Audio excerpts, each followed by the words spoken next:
Voilà, coucou. Eh ben, je vous présente Marion, avec qui vient de la musique, la chanteuse que vous venez d'entendre juste avant sur la vidéo. J'ai entendu cette voix dans l'église ici à Pénestin et je me suis dit, oh my god, quel est cet ange sur terre qui envoie ces vibrations-là. Et je suis allée à sa rencontre parce que je crois que c'est un cadeau du ciel de t'avoir parmi nous aujourd'hui. Et bienvenue sur cette chaîne. Est-ce que tu peux te présenter un petit peu ce que tu fais ici, comment on s'est trouvé dans cette église? Dis-moi tout. Oui, je m'appelle Marion, je suis chanteuse. Mon nom d'artiste c'est Iris. Iris. Ouais. Et en fait, je viens très souvent à Pénétin, enfin depuis enfant. Et c'est vraiment mon ancrage. C'est un lieu où je me sens connectée et où je sais qui je suis. Et quand je me sens embrouillée par la ville, par des soucis, je viens à Pénétin et je sais que tout retombe. Tout se pose ici. Ouais, et du coup, il y a quelques années, j'ai décidé de m'installer ici, donc il y a 4-5 ans, et j'ai fini mon premier album ici, vraiment en mode ermite, tout enfermée, à vraiment voir personne et à juste être connectée à mes chants et à ce que j'avais envie de faire, comme je fais. Dans quel style l'album? Alors c'est toujours centré autour de la voix, mais j'avais beaucoup d'influences un peu trip-hop, j'avais fait une école de jazz, donc j'ai utilisé aussi voilà, le synthétiseur, la batterie, la harpe. Il y a beaucoup d'instruments, c'est très arrangé, mais c'est toujours centré autour de la voix. La voix, c'est mon instrument numéro 1. Je pense que vous vous êtes rendu compte que la voix c'était son instrument numéro un. Moi, ça m'a complètement scotché. Pas que la voix, mais ton énergie, ce que tu dégages par rapport à tes chants. Avant qu'on en parle, en fait, on peut ressentir en fait que tu es habité clairement par Dieu, par l'énergie divine. Tu peux nous en parler? Non, ce que je peux dire, c'est que ma relation à Dieu, enfin ma foi, elle est vraiment au centre de ma vie. Je pense que c'est vraiment ce qui est le plus important pour moi depuis J'ose tout te le temps. demander de juste parler un peu plus fort parce que comme il y a un peu de Oui, un c'est peu difficile de de dire ça fort. c'est vrai, Ah oui. c'est difficile de dire ça fort, mais tu le fais tellement bien à travers la musique. Oui. Non, mais c'est vrai que non, ma relation à Dieu, On se rapproche. c'est le centre de mon travail. Et le parcours de création, pour moi, c'était un parcours d'apprentissage, de laisser Dieu agir à travers moi. J'avais beaucoup de volonté, j'avais des idées qu'il fallait que ma musique soit comme ci, comme ça. Et un à un, j'ai dû abandonner tout. Et je me suis dit, non, de toute façon, puisque c'est pas moi qui décide, Allez, j'ai dû vraiment fais ce que tu veux. Exactement, mais Ça fait c'était génial. vraiment ça, un apprentissage de laisser toujours de plus en plus d'esprit et d'espace, surtout à comment dire, cette énergie à laquelle je suis connectée. Et je pense que c'est le cas pour moi, c'est le cas de tous les musiciens, mais je crois que par contre, on est tous connectés à des sources d'énergie différentes. Et pour moi, le travail d'un musicien, c'est d'incarner pleinement ses couleurs, les couleurs auxquelles il est connecté. Et voilà, ça a été un travail en fait, justement, de ne pas travailler, quoi. D'être dans l'endroit où ça, un peu comme se mettre, plutôt que de goûter un peu le bout de la cascade comme ça, mais de vraiment se mettre au milieu de la cascade, quoi. Carrément. Et c'était un peu ça, j'ai approché comme ça comment dire, avec timidité, etc. Puis au bout d'un moment, je me suis dit, allez, on y va, mystique pour mystique, Yalla. on fait des chants mystiques, Voilà. c'est bon, et on arrête de cacher tout ça, quoi. On arrête de cacher tout ça, c'est beau. Tu parlais tout à l'heure, on échangeait sur cette connexion particulière que tu as à Dieu, cette connexion que tu as eue en fait à un certain moment donné de ta vie en fait qui t'a transformé complètement. Et aujourd'hui, quand je t'écoute, j'entends que tu canalises cette énergie de sorte qu'elle sorte par ta voix, et qu'elle agisse en guérison quelque part. Tu peux nous parler un peu de ça, de ce qui t'est arrivé, de comment tu sens en fait que ça doit passer. Enfin, je sais que c'est difficile de mettre des mots, mais Oui. En fait, pour moi, c'est plutôt comme un état. C'est-à-dire que pour moi, mon rôle, c'est de faire le moins possible et d'être présente et d'être disponible et d'ouvrir mon cœur. Du coup, à la musique, en fait. Du coup, le moins je mets de volonté ou de force ou d'intention possible, mais toutefois en étant concentrée. C'est pour ça que c'est un état particulier de flow en fait. Mais c'est pas un état où tu es avachi, tu vois, c'est une détente, mais en étant très concentré, c'est un peu particulier. Mais en fait, mon seul objectif, c'est d'être disponible à cet état-là. Et après, alors là, les chansons, ça coule, hein. Il n'y a rien à faire, en fait. Et c'est vraiment, comment dire, c'est comme une cascade, quoi, ça coule. Et il faut juste la laisser couler. Et par rapport au côté guérison, moi, j'avais beaucoup de résistance, et je me rappelle, j'ai fait un rêve qui me remontait les bretelles. Ça me disait dans mon rêve, non mais tu fais pas de la musique pour être connu, ou tu fais de la musique pour guérir les gens.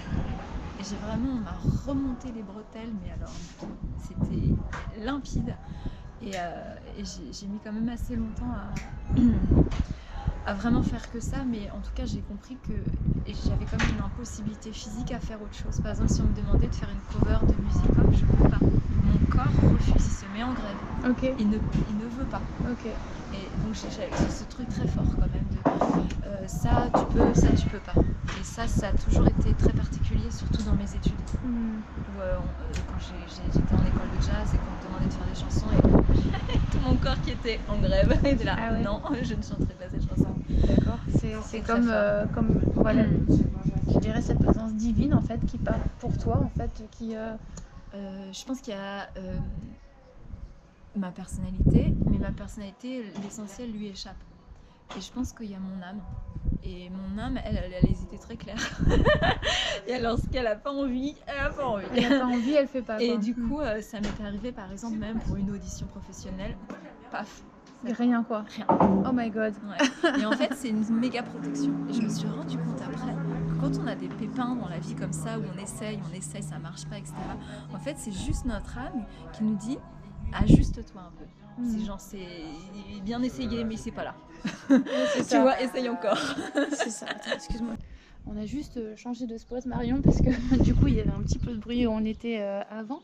Et pour reprendre où on en était, tu nous partageais que parfois tu veux faire des choses pour ton job, mais juste ton corps, lui, il dit non, c'est pas ça. Exactement. En fait, il parle pour toi, quoi. Ouais. Ça, c'est quand même assez incroyable. C'est comme les gens, ils appellent ça instinctif, mais du coup, toi, quand t'as ça très très fort, et t'essayes, tu vois, et du coup, tu peux prendre ça comme un échec, en fait. Tu dis, ah, mais j'essaye, mais ça marche pas, etc. Ouais. Et en fait, c'est juste que j'ai compris, mais j'ai mis hyper longtemps à comprendre, c'est une forme de protection, genre plus. C'est-à-dire qu'un truc qui est pas pour toi, ça marchera pas dès le début. Ça va genre, tac, non. C'est ça. Et du coup, c'est sur le coup, toi, tu te dis, prends un peu comme une malchance, enfin, c'est un peu grand le terme malchance, mais tu dis, ah, mais je sais, mais ça fonctionne pas, ou ça, j'y arrive pas, j'aurais envie de faire comme les autres, j'arrive pas à faire comme les autres. Et en fait, c'était un peu ce truc de laisser tomber, de vouloir ressembler aux autres, justement. Ça m'a pris hyper longtemps, et pour vraiment laisser tomber tout ça, j'ai eu besoin d'être complètement seule pour créer mes chants et ma musique dans mon studio ici. Et je pense que la solitude, c'est vraiment la meilleure guérison quand tu as ce genre de choses à traverser, à intégrer. C'est que ça, en aucun cas, ça doit ressembler à quoi que ce soit d'autre. C'est dur à dire. Et oui, parce que comme tu disais tout à l'heure, en fait, chaque âme en fait a une spécificité, une fréquence, une énergie, et que du coup, on est là pour l'incarner en fait. C'est ça. En fait, j'ai eu un rêve hyper beau qui m'a beaucoup marqué, où c'était un enseignement, et on me montrait des tableaux, et en fait, c'était les couleurs d'âme des gens. Et en fait, les tableaux, c'était tout gris. Et on me disait, le véritable mal dans ce monde, c'est de ne pas montrer ses véritables couleurs. Et c'est vrai que c'était vraiment un enseignement sur la nature du mal. Et la nature du mal, c'est justement l'inverse, c'est toutes nos fausses humilités, toutes nos compromissions, toutes nos manques d'authenticité. Et finalement, comment dire, moi quand on m'a montré ça en rêve, qu'on me l'a décrit, c'était hyper beau, parce qu'en même temps ça montrait la solution. C'est-à-dire que finalement chaque personne a un tableau d'âme magnifique à l'origine, et tu vois, on s'adapte dans la société énormément, et donc on voile tout ça, et donc ça devient des couleurs passées. Et je pense que si chaque âme incarne toutes ses véritables couleurs, et en plus il n'y a pas deux couleurs pareilles, bah, je pense que le monde ira beaucoup mieux. C'est sûr. On est comme sur une mosaïque en fait, chacun avec un ton, une note à faire, à mettre au monde pour sur la grande toile de Dieu, de la vie, faire briller sa lumière et puis avoir une œuvre plus riche aussi. Oui, voilà. En fait, quand on commence un parcours comme ça pour être artiste, on traverse, par exemple, des gens qui nous disent ah mais comment dire, il y a toutes ces histoires de fausse humilité, c'est ah oui mais non, mais moi j'ai rien de spécial, etc. Et en fait toutes ces idées, pour moi c'est ça la nature même du mal. C'est ce que j'ai compris, c'est-à-dire qu'en fait à chaque fois alors c'est un apprentissage, personne n'est parfait et bien, certainement pas moi, mais en tout cas quand on tamise notre lumière et qu'on ne vibre pas et qu'on ne partage pas notre temps au monde, finalement bah c'est dommage. C'est dommage parce qu'en fait, on est là pour ça. Oui. Et du coup, je crois vraiment que le but, en tout cas, un des buts que j'ai dans mon art, c'est d'être assez à l'aise avec mes propres couleurs, mais non pas pour que les gens les copient, mais pour qu'eux-mêmes soient à l'aise avec leur propre expression d'âme et que tout ça ensemble fasse une belle harmonie. Et il y a un autre point, c'est que très souvent, pareil, quand on est artiste, les gens veulent faire des hiérarchies, ils disent ah cette personne elle est extraordinaire et tout. Non, en fait, quand on regarde dans la nature, le pissenlit ne se compare pas au sapin, il ne se compare pas à la rose, il ne se compare pas au buisson. Et en fait, les êtres humains c'est pareil. Il n'y a aucune raison. En fait, ces hiérarchies, c'est quelque chose de très abîmé pour moi, de très cassé dans la mentalité humaine. Et dans la nature, il n'y a pas je sais pas, c'est comment dire, c'est pas parce que le pissenlit ouvre ses fleurs que la pâquerette à côté n'a pas le droit d'ouvrir ses pétales. Carrément. Et je sais pas pourquoi chez les êtres humains on aurait l'impression qu'il y a que 3 pâquerettes qui auraient le droit de s'ouvrir, mais pas du tout. Tout le monde doit s'ouvrir. On peut faire briller sa lumière sans éteindre celle des autres quelque part. En fait c'est même l'inverse, plus tu es proche de ta lumière, plus les autres en ta compagnie ou en te fréquentant se sentiront comme un espace libre pour pouvoir ça fait un réflexe, c'est comme un miroir qui se reflète, ça augmente la lumière des autres. Donc et moi j'ai été aidée par plein de gens, j'ai rencontré souvent plein de... Pour le chant non, je dirais plutôt pour cette présence à l'être, pour cette capacité à rentrer en connexion avec mon cœur. Et oui, parce que tu disais tout à l'heure qu'avant de te laisser, on va dire, traverser en fait par ce qui veut en fait sortir dans tes chants, je t'ai vu moi tout à l'heure un petit peu en prière ou en tout cas comme en méditation avant de commencer à chanter. Est-ce que c'est cet état-là dont tu parlais pour être dans le flow? En fait, c'est le vide intérieur. Qu'est-ce que tu fais dans ces moments-là pour te mettre dans le bon état? Est-ce que tu as tout? Pour moi, ça passe par le corps déjà. Donc c'est plutôt des mouvements, tu vois, des mouvements lents, d'être en connexion avec mon corps. C'est quand même un travail corporel, la voix. Donc pour moi, c'est les échauffements vocaux. Parce qu'en fait, pour moi, le chant, c'est la connexion entre l'esprit et le corps. Donc il y a un moment donné, le corps, il est engagé là-dedans. Mais c'est pas quelque chose de mécanique, c'est-à-dire c'est intéressant quand c'est habité par l'esprit. Donc il y a quand même, en tout cas je parle pour le chant, il y a une préparation pour moi qui passe par le corps. Et après pour le côté esprit, ce serait plutôt de consacrer son cœur et de consacrer ce qu'on fait et de le donner à Dieu. Par exemple si ça nous paraît trop compliqué ou de dire à Dieu écoute là ça me paraît trop compliqué mais je te laisse te débrouiller tout ça parce que moi j'y arrive pas.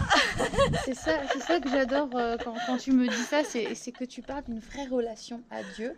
Alors est-ce que tu as envie de partager cette relation, ou en tout cas ce que c'est pour toi aux gens en fait qui seraient pas initiés à la foi ou qui seraient pas qui auraient pas du tout idée de quelle peut être cette connexion si spécifique avec Dieu? Déjà, je pense que tout le monde est connecté à Dieu, qu'il le sache ou pas. Je pense qu'on est, et moi la première, dans un état d'ignorance un petit peu par rapport à ça. C'est comme si on avait des voiles et qu'on était dans une sorte de mauvais rêve. Et alors, ce qui se passe, c'est que de temps en temps, il y a des pics de lucidité. Et du coup, moi j'ai vécu ça. J'ai eu ce que j'appellerais un pic de lucidité dans ma prière. Euh, et je pense que il y a des choses, comment dire, extraordinaires, des événements où Dieu vient te chercher, où tu es en larmes, tu pleures, etc. Et puis il y a aussi toutes les petites choses que Dieu vient faire dans ton quotidien pour travailler ton cœur. Et ça, c'est moins spectaculaire, c'est quelque chose de doux qui vient pas du tout comment dire, c'est extraordinaire, mais c'est pas, comment dire, ça semble pas, comment dire, très impressionnant. Et en vérité, jour après jour, mois après mois, année après année, par exemple, quand tu lis les Écritures ou quand tu nourris ton cœur de prière, ben en fait, ton cœur il est transformé au fur et à mesure. Et je crois que c'est comme une pierre qui se polit. C'est-à-dire que tu peux avoir tout d'un coup une vision du diamant. Alors là, tu t'en sens, tu vois, c'est très intense et puis il faut intégrer tout ça et c'est magnifique. Mais je crois beaucoup aussi aux choses très simples mais qui s'accumulent en fait sur plusieurs jours. Moi, je sais pas comment parler de ma relation à Dieu parce que c'est quelque chose de quand même de très intense. Ouais. Ouais, c'est très intense. Et à chaque fois, j'ai l'impression que je m'en éloigne et à chaque fois, j'y reviens. Par exemple, je vais prier et puis tout d'un coup, je sens vraiment une connexion très forte et très particulière et je me dis mais comment j'ai pu m'éloigner de ça. C'est-à-dire, quand je dis je m'en éloigne, ça peut être que je crois que par exemple le poids du monde est sur mes épaules. Ça, c'est je m'en éloigne. Parce que, en fait, nous, en tant qu'être humain, on a tendance à, c'est normal, vouloir maîtriser toutes les choses et croire qu'on décide pour tout. Et c'est aussi ça, hein. Je veux dire, il faut prendre des décisions dans sa vie. Hein. C'est sûr. C'est hyper important. Mais il y a quand même un équilibre où tu te rends compte que t'es dans la main de Dieu, quoi. Enfin, c'est qu'à un moment donné, C'est ça. les choses t'échappent aussi. C'est très beau à t'écouter parce que être dans la main de Dieu, c'est ce que tu partages en fait depuis que je t'écoute sur quand tu te laisses traverser par lui, quand tu lui fais confiance, quand ton corps dit non. C'est déjà aussi ça, s'en remettre à ta guidance en fait divine, à faire confiance. Quand tu partageais tout à l'heure que quand quelque chose te dépasse et que tu dis bah vas-y je te laisse faire parce que moi c'est trop pour moi, c'est vraiment s'en remettre à la main de Dieu. Donc c'est quand même une foi profonde que Dieu est vivant, bien sûr, qu'il est en nous, tu dirais aussi qu'il est déjà en toi, qu'il n'est pas extérieur, qu'il n'est pas lointain, qu'il est là et qu'il a le contrôle. Oui, comment dire? Moi, ce à quoi j'ai accès avec ma conscience, c'est tellement petit. Et donc, en fait, de me connecter à Dieu et à son amour, à cette... c'est un peu étrange de dire énergie, mais quand même à cette énergie d'amour. Et finalement, c'est un peu comme si tu te connectes au cœur de la vie en chaque être. Donc c'est comme tu seras jamais totalement débutant dans ce domaine. En fait, c'est un truc de l'ordre de l'émerveillement d'un enfant. C'est ça. Et c'est très fort parce que ça vient vraiment travailler ton cœur. Et je comprends très bien quand les enseignements qu'on nous a donnés dans la Bible, quand Saint Paul explique qu'on est chacun des temples de l'esprit. Et pour moi, c'est vraiment quelque chose de très concret. Quoi. Mais ça n'empêche pas que je fais plein de bêtises. Hein. Ce que je veux dire par là, c'est que Thanks God you are human. Mais totalement, en fait, c'est ça le truc, c'est que parfois on croit que d'avoir la foi, c'est d'être entre guillemets parfait selon une définition humaine. Mais pas du tout. Hein. D'avoir la foi, c'est en fait d'être entré dans une relation avec Dieu et dans une confiance et un amour. Et aussi avoir conscience que l'amour de Dieu, il emporte tout. C'est-à-dire que tout ce que nous, on croit très très très important par rapport à l'amour de Dieu, c'est rien. Donc c'est quand même quelque chose qui à un moment prend beaucoup d'espace. Parce que ça vient mettre en perspective beaucoup de choses. C'est incroyable de t'écouter parler parce que forcément ça vibre beaucoup comme tu peux imaginer. Et merci infiniment de nous partager cette intimité, en tout cas cette relation spécifique à Dieu. Parce qu'on cherche tous, en tout cas tous ceux qui cherchent Dieu, aimeraient cette relation ou tous ceux qui cherchent leur chemin, parce que c'est pas forcément, on ne met pas forcément le nom de Dieu sur comment dire, cette énergie d'amour justement qui nous soutient. Et en tout cas d'avoir cette connexion si particulière et s'en remettre à Dieu. Merci de nous partager ça du fond du cœur et du cadeau que tu nous fais aujourd'hui de ta présence. Où est-ce qu'on peut te retrouver pour t'écouter, écouter tes chants, écouter tes soins de guérison, tes chansons intuitives? Comment on peut te suivre? Alors, sur Iris, j'ai sorti un album qui s'appelle Au Gardien des Rêves. Au Gardien des Rêves. Et parce que Iris, il y en a beaucoup, mais Au Gardien des Rêves, il y en a qu'un. Et Only one. Il vaut mieux mettre Au Gardien des Rêves parce qu'Iris, il y en a beaucoup. Et du coup, je suis partout. Je suis sur YouTube, Spotify, Instagram. D'accord.